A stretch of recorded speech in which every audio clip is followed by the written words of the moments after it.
கொடுத்து விளைவிக்கிற மிக அத்தியாவசியமான உயிர் தேவையா இருக்கிற உணவுப் பொருளான நெல்லை கொள்முதல் செய்யாம சாலையில போட்டு வீதியில போட்டு மழையில நனைஞ்சு முளைக்க வச்சு எத்தனை லட்சம் டன் 20 லட்சம் டன்னுக்கு மேல இன்னைக்கு தெருவில் போட்டு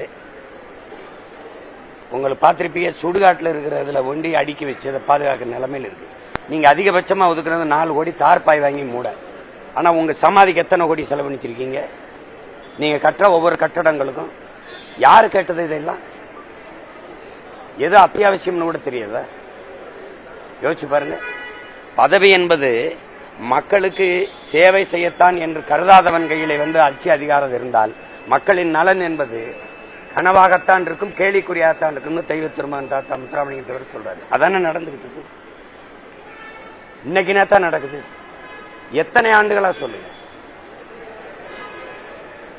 எத்தனை ஆண்டுகளா சொல்லுங்க. உங்களுக்கு மனச்சான்று இருந்தா நெல்லை தெருவில் போட்டு முளைக்க விடுவானா ஒருத்தன், மழையில நனைய விடுவானா ஒருத்தன்?